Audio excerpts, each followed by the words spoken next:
Hello बच्चों, let's read the question. If the Q value of endothermic reaction is 11.32 mega electron volt, then minimum energy of the reactant nuclei to carry out of the reaction is in laboratory frame of reference. Here we have given four options. Now to answer this question, first we will discuss here the key concept, and here the key concept will be given as Q value in a nuclear reaction. तो हमारे पास जो nuclear reaction होता है, इसमें जो atom होते हैं उसके न्यूक्लियस पार्टिसिपेट करते हैं. जो रिएक्टेंट्स होते हैं ये या तो यहाँ पे हमारे पास एक दूसरे के साथ कंबाइन होते हैं, या तो इनमें यहाँ पे फ्यूजन की रिएक्शन हमें देखने को मिलती है.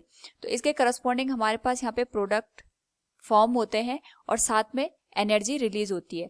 तो यहाँ पे अगर हम बात करें क्यू वैल्यू की, तो क्यू वैल्यू हमें यहाँ पे एक तरीके से जो एनर्जी होती है उसके बारे में इंफॉर्मेशन होती है जो कि किसी भी न्यूक्लियर रिएक्शन के टाइम पे अकर होती है. हमारे पास जो क्यू वैल्यू होती है ये एंडोथर्मिक और एक्सोथर्मिक जो रिएक्शंस होती है इसको पहचानने में हमारी हेल्प करती है. साथ में अगर हमें क्यू वैल्यू की वैल्यू फाइंड आउट करनी होती है उस पर्टिकुलर केस में जो रिएक्टेंट्स के मास होते हैं और जो प्रोडक्ट के मास होते हैं इनका जो डिफरेंस होता है, अगर हम उसको यहाँ पे सी स्क्वायर से मल्टीप्लाई कर दे, दैट इज गिवन है del m इंटू सी स्क्वायर, तो उसी के करस्पॉन्डिंग हमें यहाँ पे क्यू वैल्यू देखने को मिलती है. और अगर हमारे पास यहाँ पे क्यू वैल्यू नेगेटिव होती है तो एंडोथर्मिक रिएक्शन होती है, और पॉजिटिव होती है तो एक्सोथर्मिक रिएक्शन को रिप्रेजेंट करता है. क्वेश्चन में हमारे पास यहाँ पे एक एंडोथर्मिक रिएक्शन दे रखी है जिसकी Q value 11.32 mega electron volt के बराबर दे रखी है.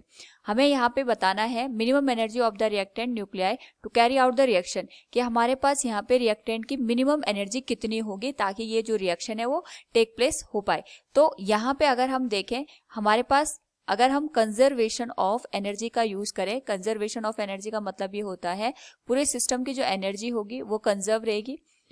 यहाँ पे हमारे पास जो चेंज इन एनर्जी निकल के आएगी that will be given as, अगर हम उसको फाइंड आउट करें, एनर्जी ऑफ रिएक्टेंट्स, क्योंकि जैसे हमने पहले भी डिस्कस किया था रिएक्टेंट्स यहाँ पे प्रोडक्ट और जो एनर्जी होती है उसमें कन्वर्ट यहाँ पे हो जाता है. तो जो एनर्जी ऑफ रिएक्टेंट्स है, अगर हम इसमें से यहाँ पे जो एनर्जी ऑफ प्रोडक्ट है उसको माइनस कर दें और फिर यहाँ पे हमारे पास या तो जो क्यू वैल्यू है उसको एनर्जी ऑफ प्रोडक्ट में ऐड कर दें या फिर हम उसको माइनस ऑफ क्यू वैल्यू लिख दें, तो हमारे पास यहाँ पे जो चेंज इन एनर्जी है वो निकल के आएगी.